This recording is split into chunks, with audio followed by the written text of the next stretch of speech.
All right, so we're going to talk about the Specialized have officially, in my opinion, in my experience, we had the SL8 here. We put the pedals on there, and they've given a bit of a flex. We've got some power tests coming up. I just want to do a quick video. This bike is, it's so heavy as well. Once you add your saddlebag and some pedals, and your Brighton on there, your GPS unit, this is a heavy bike. This is the heaviest Tarmac that I've ridden. The S-Works version. This is the heaviest S-Works version Tarmac I think I've ridden in 20 years. 2 decades. 2-0 there. 20 years. Heaviest Tarmac ever. It's crazy. In terms of the top tier, out of the box, heaviest. Do you like the colour? The colour's cool. I like that. Some people don't like the colour. It's boring. I like white bikes. The DR2 stuff works good, but the Specialized is killed with a capital K, the Tarmac. RIP. Damn. Behind me, I'm not sure you can see, that's an SL2 S-Works.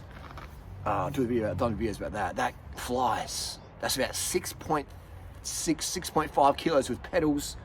This is over 7 kilos with pedals. Alright? It's crazy. This bike feels so sluggish and slow compared to the rim brake S-Works. Alright, and if you know, you know. Alright, if you know, you know. There's no one at Specialized, so let me lean in a bit closer. Specialized people, there's not a single one of you out there who's going to get on my SL2 or one of the S-Works once you have it at the shop there, and you're going to tell me that bike's not better. That bike feels more faster, lively, stiffer, much more. You can dial in the tune, the fit better. I don't like the bars. I'm like, I can't fix the adjustment. I can put a new bar and stem on there and faff around all the recabling, but Specialized, there's no one at Specialized who can honestly say that those bikes aren't better. They fucking are, and you know it. But the noobs out there, they want this shit. And it is shit. Don't get me wrong, I'm super grateful to be able to, walk into a bike shop and spend $20,000 Australian on a bike I knew I don't like. And it doesn't match the marketing hype. I'm grateful to be able to do that, okay? I've created a position of privilege, okay? I get that. But yeah, it's crazy, man.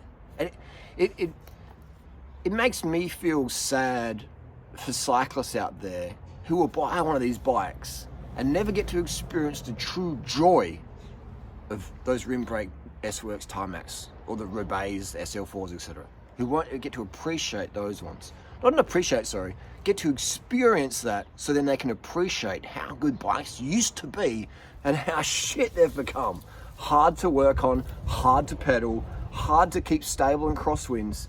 I was on a ride just then and we got some crosswinds on, and I was like, oh my God, this bike catches so much fucking wind, and you can feel the resistance. You got to maintain the speed, you got to up the watts. But on the SL2, the rim brake ones, they just cut through the crosswinds so much better. If you know, you know, all right? But again, if you're in a peloton, it won't really matter. If you're out solo riding, then yeah, these bikes are not more aero. Look at this. All right, look at that surface area on the side there, catching the wind. All right, it's a wind catcher. It's like a wind chime, and you feel it, man, when you're riding. You feel that wind just catching the side. Even this area here, the wind catches that.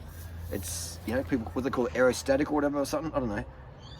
It's it's a disappointment. It's a real disappointment, the SL8. It's not as flexy and crap as the SL7 was, but it's still a disappointment. All right. What's better, the SL7 or an SL8? What's better, getting kicked in the left shin or the right shin? It's like the seat post doesn't slip so far, so that's an upgrade maybe.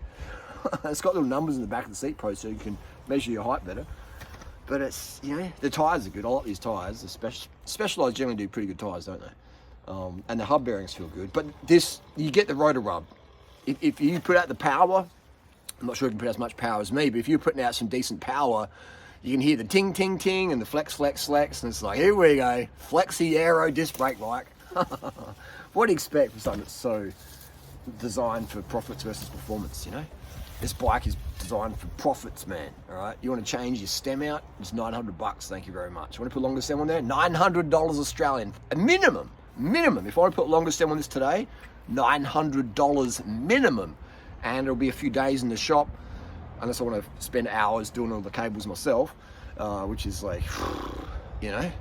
But if I wanted to change the stem on my SL2 S-Works or any of my S-Workses, it's going to cost me about 30 bucks and it's going to take me about 10 minutes. $900 versus $30, all right?